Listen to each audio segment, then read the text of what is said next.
Bienvenue sur Brazil, aujourd'hui on va parler de héros. Si vous vous demandez ce que Frodon Sake et Harry Potter ont en commun, mais c'est facile, ils ont la même tête. mais ils ont pas du tout la même...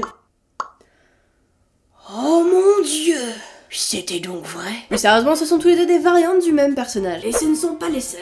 Le voyage du héros est aussi connu sous le nom du monomythe ou du héros aux 1001 visages. Et c'est tout simplement une structure narrative. Le monomythe nous vient de Joseph Campbell qui, après avoir étudié les mythes du monde entier, ont conclu qu'ils racontaient tous une seule et même histoire. Chaque mythe étant une variante de l'autre basée sur la même structure narrative et allant donc au même endroit. Le voyage du héros permet de raconter une histoire où une personne ordinaire va vivre une aventure qui va la transformer et la faire grandir, apportant une morale et une leçon déguisée en histoire héroïque. Le voyage du héros commence et finit dans le monde ordinaire, mais l'aventure se passe dans un monde inconnu et spécial. Tout au long de cette aventure, il y aura des étapes, mais tous les mythes et toutes les histoires ne le suivent pas forcément à la lettre, mais les intègrent tout au long de leur histoire. Ce qui fait de sa structure une structure universelle. D'après Campbell, le monomythe est composé de 3 grandes étapes qui vont servir de squelette à l'histoire. À ces grandes étapes, on veut dire se greffer des sous-étapes. Généralement, on en admet 17. Ici, je vous en présenterai que 12, les principales. Le monomythe sert également de point de départ à la création d'un héros et permet de mieux le définir tout au long de son aventure.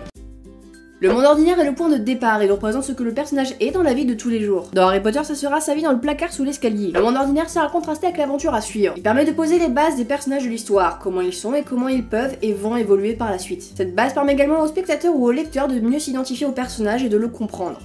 Elle l'appelle à l'aventure. Imagine que c'est le moment où on nous appelle à l'aventure. Oui, c'est le moment où le héros va être confronté à un événement qui sort de l'ordinaire et va être littéralement appelé à l'aventure. Dans Harry Potter, c'est le moment où Harry va recevoir sa lettre de Poudlard l'appelant à rentrer dans le monde des sorciers. Le refus de l'aventure est le moment où le personnage refuse de changer sa vie, d'accepter la quête. Il peut également se retrouver confronté à un problème l'empêchant de répondre à l'appel, où il peut lui-même hésiter et avoir peur face à ce qu'il attend. Harry a peur de faire face à son oncle quand celui-ci refuse qu'il lise sa lettre et va brûler toutes les autres. Il va finir par abandonner l'idée de pouvoir jamais les lire. Mais c'est un fragile, une victime.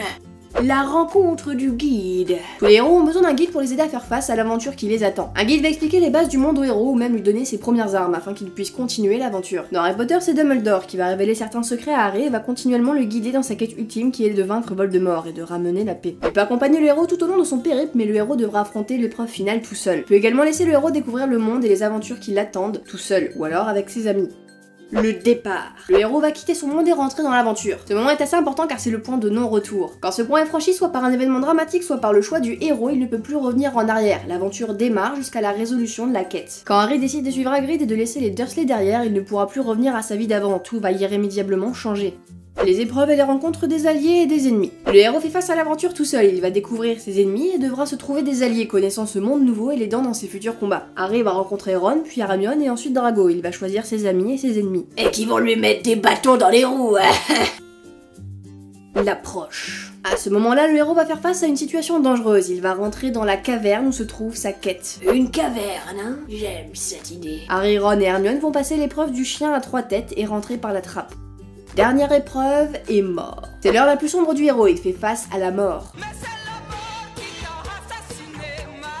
On peut et doit penser à l'échec du héros, que les forces du mal ont triomphé, qu'il n'y a plus d'espoir. Ce qui va permettre par la suite au héros de renaître. La renaissance est la grande force de tous les héros, ils tirent parti d'une mauvaise situation pour revenir plus fort. Et c'est un moment assez crucial pour le héros. Les lecteurs et les spectateurs doivent s'identifier au héros, ils doivent vibrer pour lui, avoir peur pour lui lorsque la situation devient périlleuse, et doivent également exploser de joie lorsque le héros revient plus fort. Dans Harry Potter, ça correspond au combat final contre Quirrell, mais aussi à la partie d'échecs menée par Ron juste avant.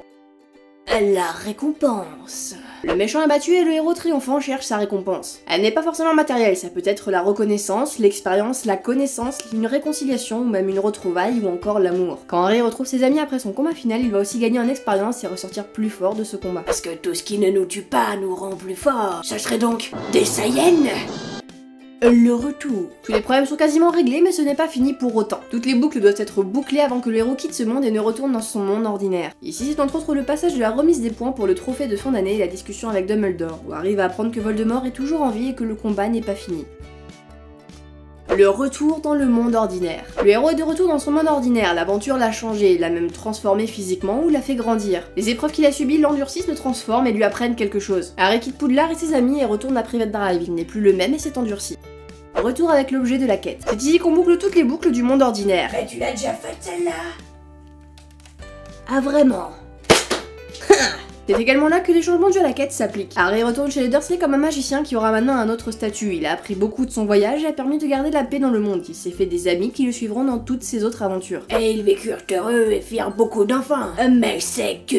Ces 12 étapes sont le squelette de l'histoire, mais doivent être librement placées et dissimulées par l'histoire elle-même. Les ficelles du scénario doivent rester cachées. Dans Harry Potter, cette structure narrative est applicable à chaque tome comme à l'œuvre entière. Les événements ne se suivent pas forcément dans le même ordre que les 12 étapes, ils sont dissimulés par l'histoire qui se greffe par-dessus. Ce héros doit avoir de la place pour évoluer au fil de ses aventures, il doit avoir des défauts et on doit pouvoir s'identifier à lui, comprendre et ressentir ses peurs. Une question qui peut aider est de se demander quelle est la pire personne à qui cette aventure puisse arriver. Dans Harry Potter, la vie ordinaire d'Harry est presque lamentable, il vit dans un placard, n'a pas d'amis et ne se montre pas forcément courageux. Dans Le Seigneur des Anneaux, Frodon est un hobbit, il ne sait pas se battre à l'épée et n'a jamais parcouru le monde. Ce sont des personnages auxquels on ne s'attend pas, ils ne connaissent pas tout dès le début et ne sont pas non plus très forts. Mais par les épreuves qu'ils vont devoir affronter, ils vont grandir et montrer des qualités qu'ils ne pensaient même pas avoir et par la suite réussir cette quête. Ce sont des personnages à qui l'aventure va énormément apporter et qui vont pouvoir apporter énormément aux autres personnages. Voilà pour cette vidéo, j'espère qu'elle vous aura plu, n'hésitez pas à mettre dans les commentaires des sujets que vous aimeriez voir dans une prochaine vidéo. Sur ce, bye bye.